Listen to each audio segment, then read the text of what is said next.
Sure. So, so the study, the part one of the study, as I said, is a safety dosimetry lead-in. Initially planned to enroll 30 patients, end up, getting a total of 36 patients who were eligible and ended up embarking one of the three cohorts, which is really the design of this part one. The combination of TLX591 with abiraterone, 11 patients, the combination of TLX591 with enzalutamide, another 11 patients, and finally, the sequence of TLX591 followed by docetaxel, 14 patients. So overall, we presented results on the 36 patients that were eligible and were assigned to these three cohorts. But all the patients were able to receive the two doses of TLX591. At the time of cutoff, which was earlier 2026, the median time on treatment on these, was shy from 6 months, a little bit over 5 months.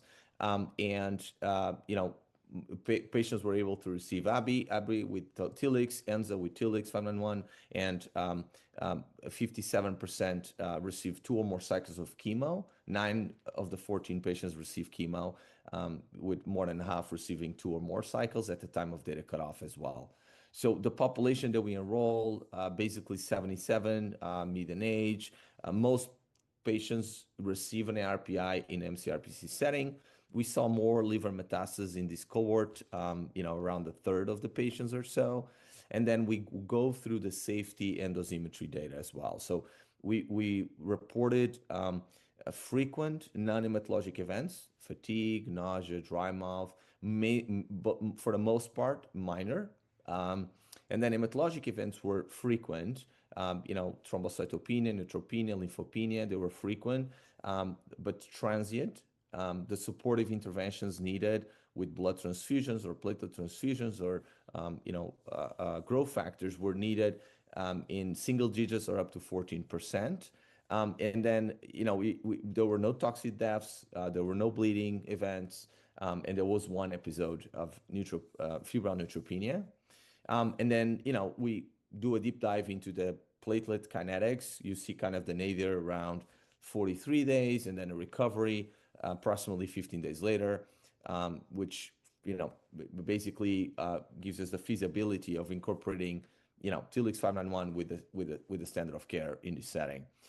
We also showed the organic radiation exposure breakdown, where we'll see low exposure to kidneys and salivary glands, and the profile really compatible or aligned with what we've seen from prior clinical studies with TLX591 as monotherapy, like the prior phase I trial data.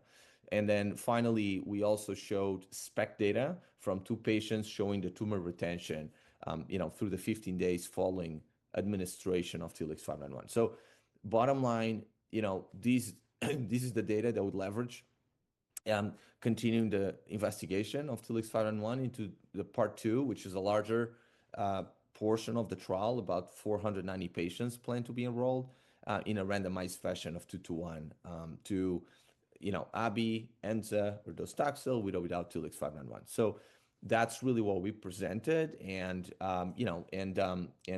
so with unique characteristics around this compound, will be interesting to see what happens in a larger randomized perspective study.